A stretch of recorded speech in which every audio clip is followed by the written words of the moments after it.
चला, आज आपण चार्टर ॲक्ट 1833 बद्दल पटकन जाणून घेऊया. याला सेंट हेलेना कायदा असंही म्हणतात. आता तुम्हाला वाटेल की हा फक्त कंपनीचा लायसन्स रिन्यू करणं असेल, पण नाही, तसं अजिबात नव्हतं. यामागे मोठं कारण होतं. बघा, इंग्लंडमध्ये तेव्हा औद्योगिक क्रांती झाली होती आणि त्यांना भारताची बाजारपेठ पूर्णपणे खुली हवी होती. आणि याच विचारातून भारताच्या प्रशासनाची म्हणजे ॲडमिनिस्ट्रेशनची पूर्णपणे फेररचना करण्यात आली. यातल्या 3 मुख्य गोष्टी आपण पाहूया.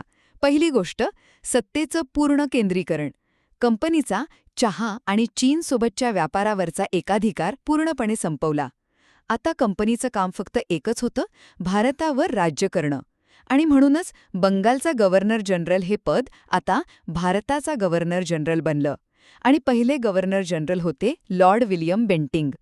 आता दुसरी गोष्ट, सत्ता एकवटली, पण ती चालवण्यासाठी कायदेही एकच हवेत ना.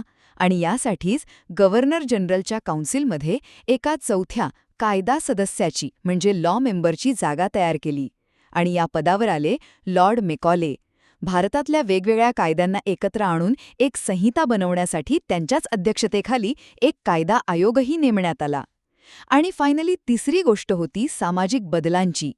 या कायद्याने भारतात गुलामगिरी संपवण्यासाठी स्पष्ट निर्देश दिले आणि एक महत्त्वाचं तत्त्व मांडलं गेलं की कंपनीच्या नोकरीत धर्म, वंश किंवा जन्मस्थानावरून कोणताही भेदभाव केला जाणार नाही.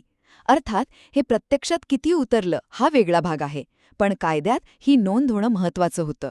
थोडक्यात सांगायचं तर 1833च्या कायद्याने ईस्ट इंडिया कंपनीला एका व्यापारी कंपनीतून भारताची मुख्य प्रशासकीय सत्ता बनवलं आणि एका केंद्रीकृत ब्रिटिश राजवट